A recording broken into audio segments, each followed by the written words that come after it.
Imagine a student sitting for the highly competitive JEE prelims and scoring in the 94th percentile against the sharpest minds in the country. Now, imagine that exact same student opening their CBSE board exam results, only to find they've scored an impossible 18 out of 100. What starts as an isolated grading anomaly quickly multiplies into an institutional crisis. Right now, 400,000 CBSE students have formally requested their scanned mark sheets. They have completely lost trust in the numbers they were given. Financial scandals like the 2G or coal scams hit the national economy, but a testing collapse targets the human capital of the nation, causing damage that cannot be reversed by a bank bailout. Even a cockroach has the environmental awareness to flee when it senses poison. But as the foundations of the grading system begin to fail, society remains largely paralyzed, watching a generation lose its footing.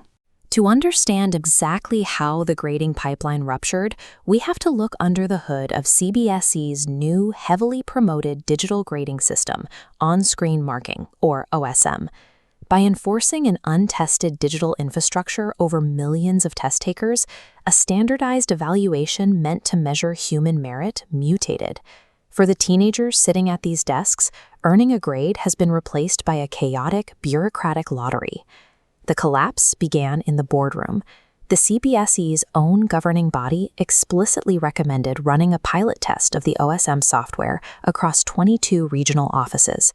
Administrators ignored that recommendation, opting instead to roll out an unverified system directly onto the student population. Then came the outsourcing. The digital evaluation contract was handed to private entities like Coempt. This is a company tied to a massive 2019 software botch in Gluerna that generated wildly incorrect results, an event so devastating it drove multiple students to suicide. The first physical breakdown happened the moment test papers hit the scanners. Poor data entry protocols produced truncated, blurry files with missing corners. The digital copies were so warped that human evaluators literally couldn't read the handwriting on their screens. Look at this system flow.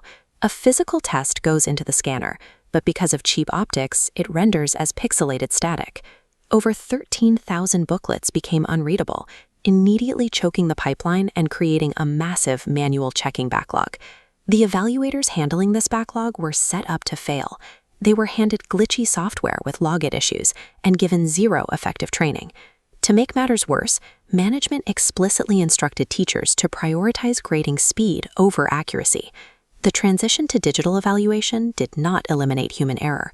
It institutionalized mechanical failure at a staggering national scale. When students realized something was wrong and paid out of pocket to access their digital papers, students like Vedant and Sanjana opened their files only to find someone else's test paper entirely, or discovered that vast chunks of their answers, like pages 9 through 12, had simply been skipped by the scanners.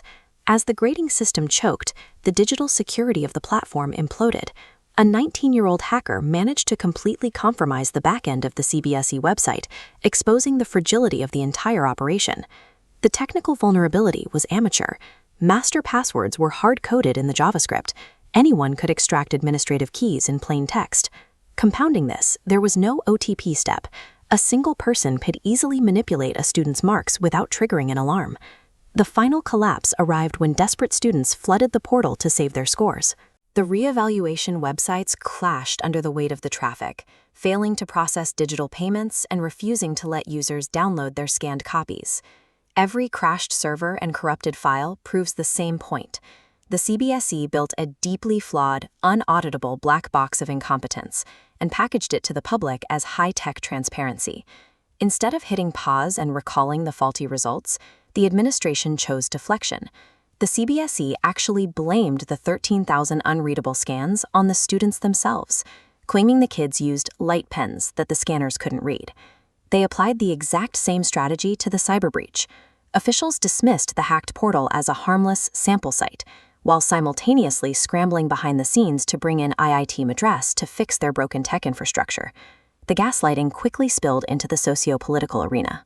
When teenagers took to Twitter to beg for their correct test scores, partisan IT cells and prominent media figures deflected blame by branding the complaining students as Pakistanis, trying to make the country look bad.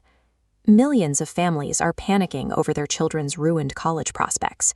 Yet, the highest levels of national leadership have maintained a deafening silence. There is no press conference, there is no accountability.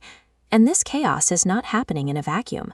It is occurring concurrently with mass paper leaks in NEET and other vital entrance exams, pointing to a severe rot inside the nation's entire testing apparatus. A testing system stripped of transparency and accuracy serves as an instrument of oppression, actively working against the very merit it claims to measure.